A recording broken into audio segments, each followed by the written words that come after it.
Like most of you, I got a text from the president this week. Pretty cool. I was trying to figure out, though, like, what level of panic or how important, these things are going to be. Have you ever been around somebody who lacks the ability to do that with their phone? Like, it dings at every email they receive, and they have to pick it up and check every last thing. Now, most of us, we try and screen out what's important and what isn't. Nothing urgent is going to be emailed to me that I have to respond to right away. And so if we're in the middle of something, and you hear your phone go off like once, and it's a text message, a lot of times, okay, I can put that off till later. Now, 2 or 3, like in a row, maybe I better check it. If I get 15 or 20 in a row, it just means that I've been included in a prayer chain or a group text. And it's the same way with phone calls. Sometimes if you miss a single phone call, it's one thing, but somebody calls again and again and again. It's like, oh man, I better drop everything. This appears urgent. And I can tell you that we see the same thing reflected in our prayer life. What is the tone that we pray with? Open your Bibles with me to Mark chapter 5, verse 24. This is in the height of Jesus' ministry. And as he goes town to town, this account in Mark is actually sandwiched in between 2 other stories that have nothing to do with what's about to take place. But it's just an illustration of how incredibly packed his schedule was. Mark chapter 5, verse 24. And the great crowd followed him and thronged about him. See, getting access to Jesus proved difficult again and again. Everywhere he goes, just crowds of people. They're, tearing off the roof to get somebody to him. Think about, when the Beatles came to, Walnut Ridge, and the town still hasn't gotten over it. It's that kind of event. Everybody is there. And there's a woman who had a discharge of blood for 12 years, and who had suffered much under many physicians, and had spent all that she had, and was no better, but rather grew worse. Now, this is not just somebody who's dealing with a health issue. You've got to understand, in Jewish culture, there was an incredible social stigma attached to this as well. Because in their culture, she would be viewed as somebody perpetually unclean. She would not be welcome in public spaces. Anything that she touched at all would become unclean as well, and would have to be ritually purified. And so for her to go out in this massive public event carried with it an element of risk, because every single person in the crowd is not going to be welcoming to her. I was talking to a pastor friend of mine, and he said that he was in church one Sunday and getting ready to go up and preach and sitting with his family, and there's a little girl in front of him. And the little girl turned around and threw up into his daughter's mouth. That's about as bad as it gets. And now there is some anger and frustration. You're like, why would you bring your kid that has the flu, bring them to church? Don't do that, people. Flu season coming up. Don't do that. And so you know how we feel, right, towards people who go to public places while they have the flu? Like, what are you doing? Stay away from me. That's how they felt towards her for 12 years. What are you doing? Stay away from me. You can understand her desperation. More than a decade like this. And so she follows a familiar road for many of you with chronic illnesses. You go from one doctor to the next, and then you start examining other options. And this is why things like laser hypnotherapy exist today. Not because laser hypnotherapy is effective, it's because desperate people will pay anybody anything trying to get fixed. And this woman has tried everything, and she has suffered under kale diets and goat yoga therapy and every one of those supplements that people sell on Facebook, and nothing's worked. And she's run out of money, and she's run out of doctors, and probably has run out of hope, and then something happens. She heard the reports about Jesus. At first, she probably said something to herself like, well, here's another guy who probably wants my money. Too bad I don't have any left to give him. Another false hope. I'm sure there was an element of that. Because some of you, you've been in the struggle for so long.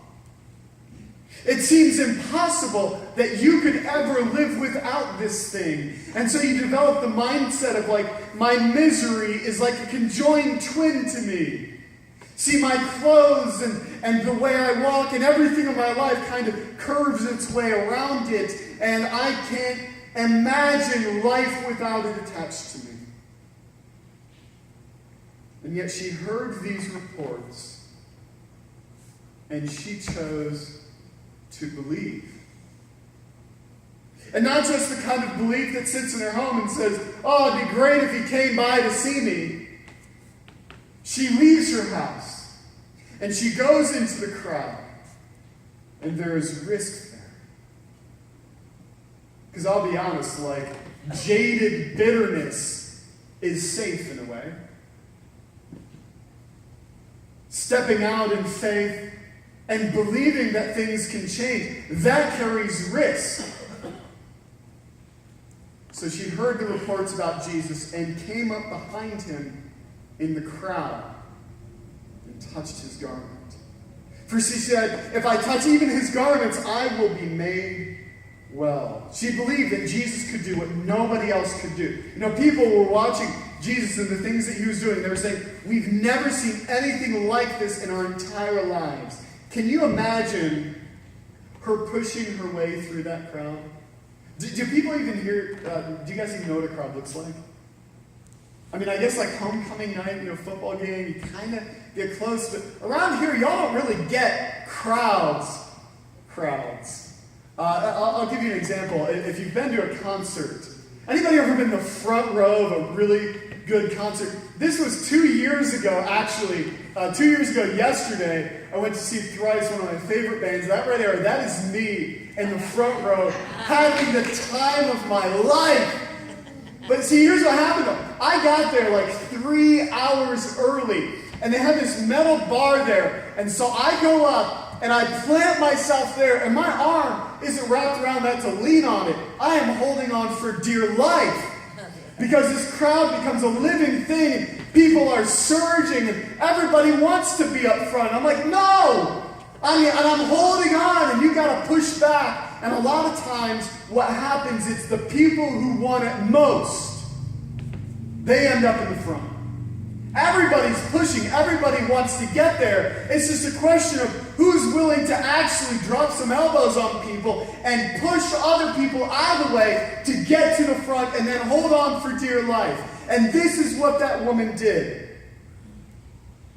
See, the other people, they were just curious.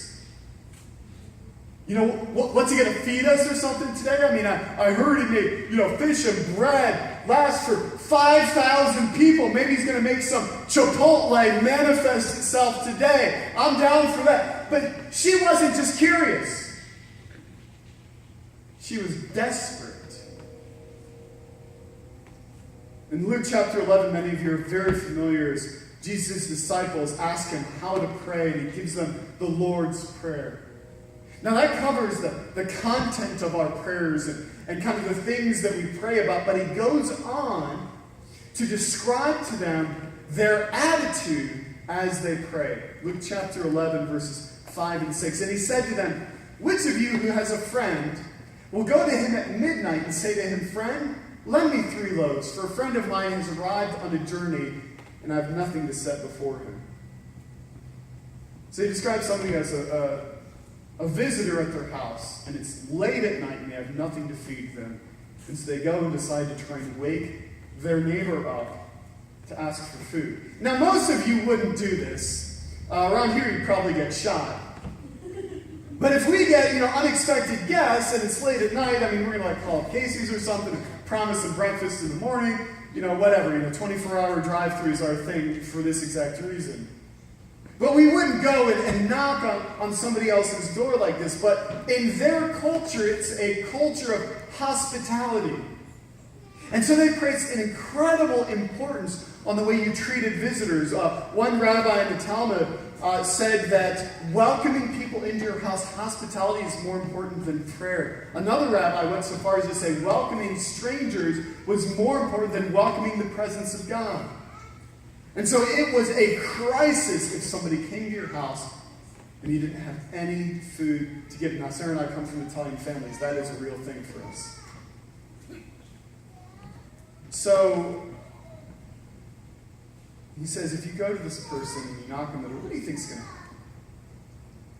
He will answer from within, do not bother me. The door is now shut and my children are with me in bed. I can't get up and give you anything.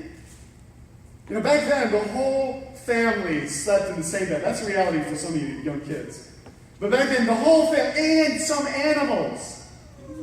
And so for you to knock on the door and to get me to get up out of bed and go find you some bread, I'm going to wake the baby up, and then now the goat's got to get comfortable again, and you know how long that takes. And he's like, get lost, man. Go find some food. That's not my problem. Let me tell you, I can relate to a very personal level to this. See, something else happened about 2 years ago. Mitchell was born the day before Halloween. And so we get home like 3, 4 o'clock Halloween day. And we're just exhausted. And so we had some candy, and I told Sarah, just go sleep in the bedroom. You've done all the work, I've done nothing. Just let me try and nap with Mitchell out here on the sofa. And so we took all the candy, we put it in a bowl, and we put it outside on the front door, figuring, kids are going to come and take a piece or two and just go on. Don't ring the doorbell, please. I lay there and I just start to nod off, and I hear the first people come. And I hear these kids say, why is there a bowl of candy here? I hear somebody else say, well, just take it. They took the whole thing. If you have information that could lead to an arrest in this crime, please text me, because I'm still mad about this. They took the whole thing, and I couldn't do anything. I mean, he's asleep, and I'm like, what are you doing? And so then begins the nightmare, because I'm trying to sleep, and so I manage to carefully get up, and I cut off the porch light. Isn't that the universal symbol for, I don't have any candy, don't bother me? Right. Apparently people don't know that. Because for the next, 2 hours, people kept coming up to the door, and I'm sitting there right behind the front door, and I can hear you. And they're saying, well, the light's off. We'll ring the doorbell again. And I'm just in a rage. I'm trying to, quietly yell, go away. Go away. It was so bad.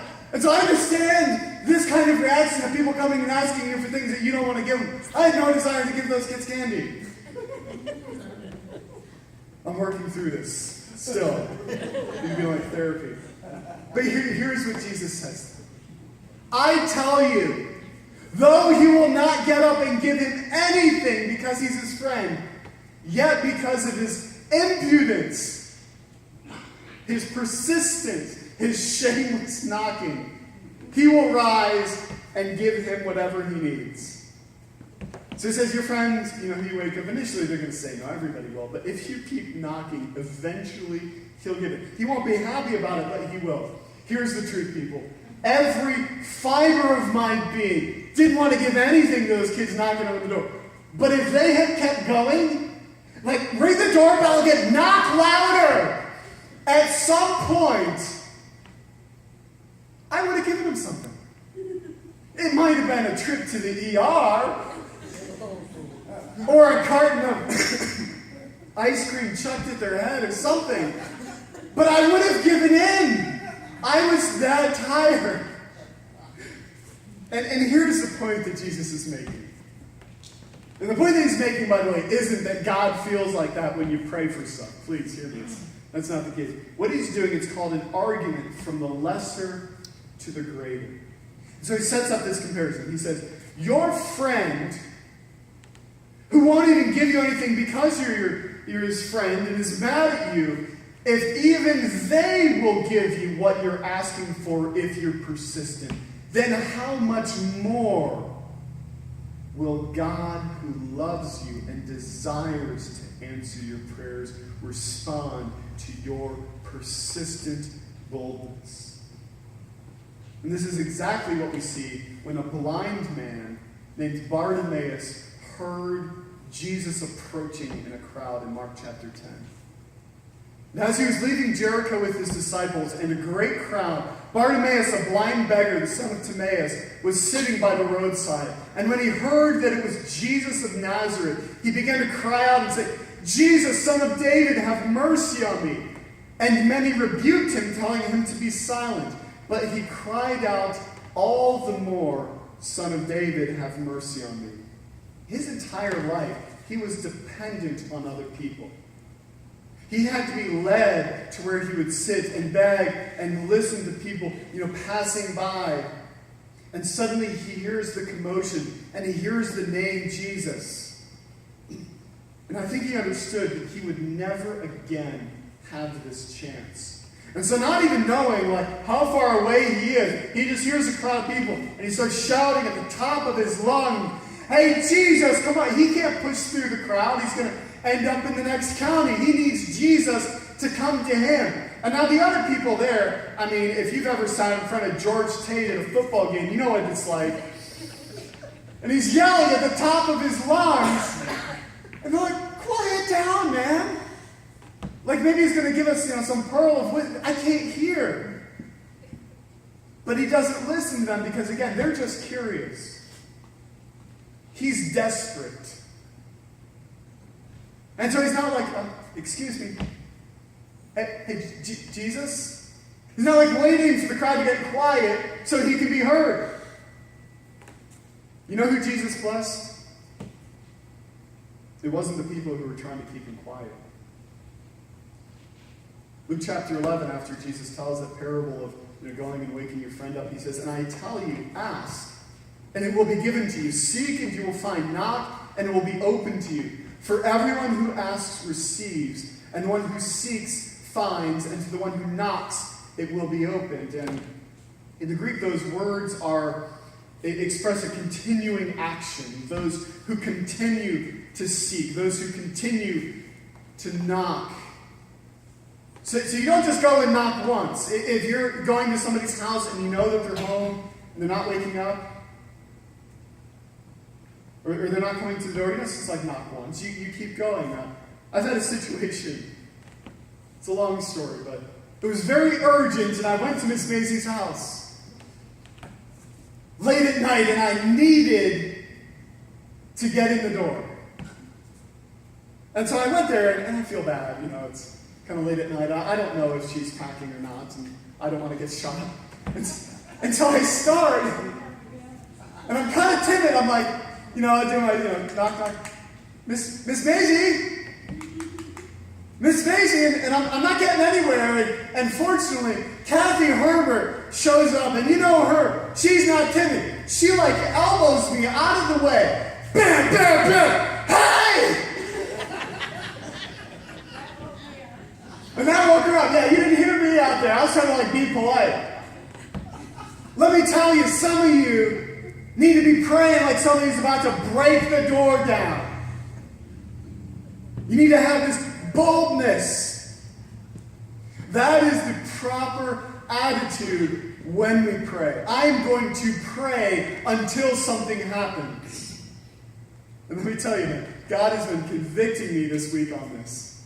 Where is that same sense in my own prayer life? I tend to pray once or twice about something, and I tell myself, well, faith is, I just trust God has already heard that prayer. I prayed for that thing last week. And I realized that I have less persistence than those 8-year-olds looking for some chocolate from my house. Instead, I want my prayers to look like this. Psalm 55, 16 and 17. "But I call to God, and the Lord will save me. Evening and morning and at noon I utter my complaint and moan, and he hears my voice." Evening and morning and noon, and other writers describe being up all night in prayer. And let me ask you, when is the last time that prayer kept you up later at night than Netflix did? When's the last time you prayed for something more frequently than you check your phone? Are we desperate enough? Do we have enough faith?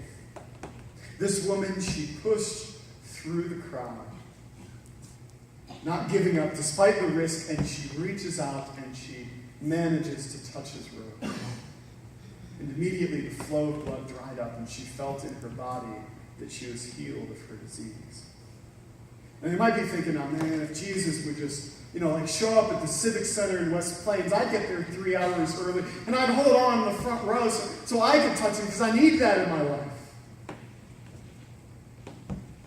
Now hear me, God's power is not limited to any particular method. And all throughout the Gospels, Jesus seems to make a point of demonstrating it's not just you got to touch his robe. He uses like a different method of healing every time so people know it is the power that he possesses and not the technique that he's using. So so a guy's blind, he spits in the ground and makes some mud and rubs it in the guy's eyes. In another case, he spits directly in the guy's face to heal him. In another case, the centurion goes to him. He's got a sick servant at home. He doesn't even go to see him. He says, because of your faith, your servant is made well. And so hear me, I could sell you some trinket, like a prayer cloth anointed with the sweat from my weight bench. But it wouldn't matter, because your prayers right now are no less effective than were you to have the opportunity to touch his robe yourself. Because I tell you, if they came to us and said, oh, we've discovered an actual robe that Jesus wore, they'd set that thing up and people would come from all around the world thinking, oh man, if I can just touch it. Understand, Jesus makes promises about your prayer, and it has to do not with you touching him, but your faith. And Jesus, perceiving in himself that power had gone out from him, immediately turned about in the crowd and said, who touched my garments? And the disciples said to him, you see the crowd pressing around you, and yet you say you touched me? You know how often the disciples are frustrated with him? Like, Jesus, there's 1,000 people here. What do you mean? Who touched you? And he looked around to see who had done it, but the woman, knowing what had happened to her, came in fear and trembling and fell down before him and told him the whole truth. And he said to her, daughter, your faith has made, not my robe, your faith has made you well. Go in peace and be healed of your disease. Now, look, I don't want you to get the wrong impression here when I talk about persistence in prayer, because we can create like this works-based system where we feel as though God is not going to respond to me, and this thing is really important, so I got to put in 20, 30 hours right before he's going to answer. Not at all. She pushed through the crowd because she believed that he could do this. Persistent prayer is the outcome of faith. So if you are in a struggle right now, and you believe that God is the only one who can speak to that situation, the outcome is faith, is I am going to be knocking down heaven's door, bugging him. Now I promise you're never going to annoy God. You know how long he dealt with the nation of Israel? 2,000 years, right? You're not going to bother him. But I'm going to be persistent because I believe that he hears me and will answer. And here's what we're promised in John 14, 13 and 14. Jesus says, whatever you ask in my name, this I will do, that the Father may be glorified in the Son. If you ask me anything in my name, I will do it. Now, why is Jesus making this promise? Let me tell you, it's not so we can do magic tricks and ask God, hey, God, give me the ability to fly or break dance or give me that new car or something like that. He gives the reason. He says, so that the Father may be glorified in the Son. Right after this, he goes on to talk about following his commandment. So it's in the context of the faithful life, and you seek to glorify God with everything. So here's what I can promise you. Is that you go to God in faith. In the same persistence that woman showed, God will be glorified through your struggle. Now, in some cases, that will be through miraculous healing, or God, coming through in a way that is humanly impossible, and you just, man, If God hadn't done this, I don't know what would have happened, and God will get the glory from that. And other times, God will be glorified through grief and through your loss, that you can say, you know what? God's answer to this situation was no. And yet He's still enough for me. And God will be glorified through the witness of your life in that. Even so, as God's kids, we get to be specific in what we're wanting from Him. And we get to be bold in asking for things directly. Like sometimes, I don't know about you, like sometimes I try and hedge it. Like, hey God, whatever you want to do in this situation, I'm like totally fine with. And really, I want this to happen.